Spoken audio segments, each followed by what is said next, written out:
नाही तर सगळे पडले.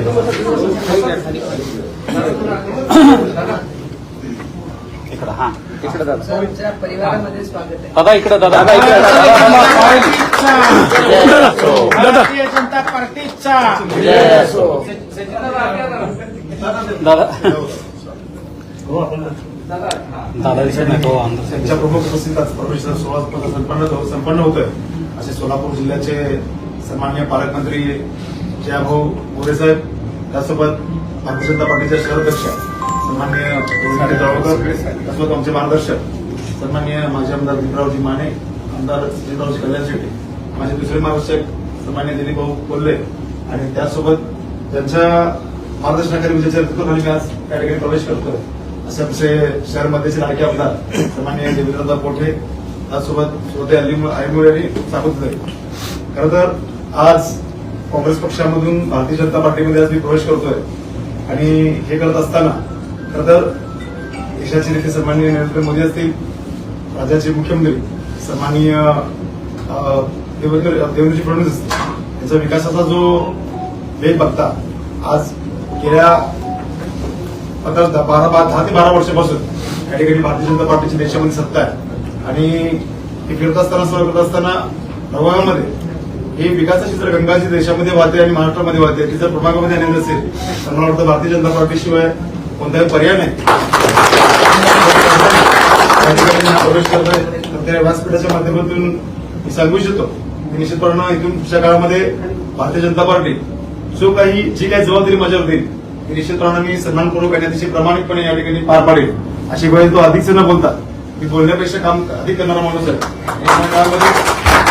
विकासाची गंगा आपल्या प्रभागापर्यंत यावी या केवळ विकासाच्या उद्देशाच्या कारणानं या ठिकाणी भाजपमध्ये प्रवेश केला आहे. या प्रवेशादरम्यान तुम्हाला सांगू इच्छितो की हे करत असताना मी कोणत्याही नेतृत्वावर नाराज नाही आहे किंवा असं हे करता कामा नये की मी कुठल्या तरी काँग्रेसच्या कुठल्याही नेतृत्वावर नाराज नसून तुम्ही म्हटल्याप्रमाणे निश्चितपणे काँग्रेसकडून खूप काही शिकलोय. काँग्रेसने आम्हाला घडवलं त्या काळी आणि निश्चितपणे मी याबाबत काँग्रेस पक्षाचा कार्यकर्त्यांचा या ठिकाणी मी ऋणी आहे आणि काँग्रेस नेत्यांचा पण ऋणी आहे की ज्यांनी माझ्या वडिलांना काँग्रेसचं अध्यक्षपद दिलं 11 वर्ष, या ठिकाणी मला या ठिकाणी नगरसेवक केलं, बाकी सर्व गोष्टी दिल्या. परंतु पक्ष नेतृत्वावर नाराज न होता या ठिकाणी केवळ विकासाचा मुद्दा हा समोर ठेवून मी या ठिकाणी भाजपामध्ये प्रवेश केला. काँग्रेसमध्ये आता विकास साधणं शक्य नाही अशी त्याची काँग्रेसची स्थिती झाली असं आपल्याला वाटायला लागलं आहे का? असं एकंदर मनाला थोडंसं भाव असं आहे असं म्हणता येईल कदाचित.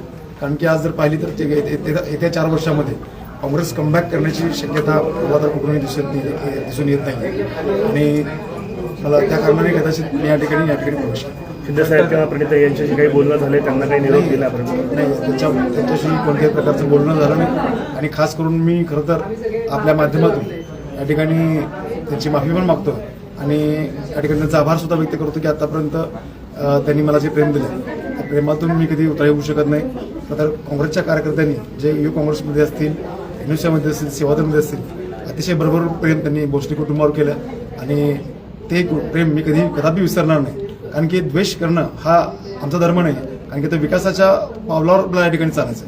दादा काय नगरसेवक पदासाठी काय आपल्याला म्हणजे संधी मिळणार आहे का, या संदर्भात काही चर्चा झाली आहे का किंवा काय अपेक्षा आहेत का तशा? याबाबतीत भाजप निर्णय घेतो ते मला मान्य आहे. आपले घनिष्ठ मित्र असणारे काँग्रेसचे शहराध्यक्ष चेतन वोटे यांची देखील आता भाजपाची प्रवेशाची चर्चा सुरू झालेली आहे, याबद्दल तुम्हाला काय अपडेट आहे?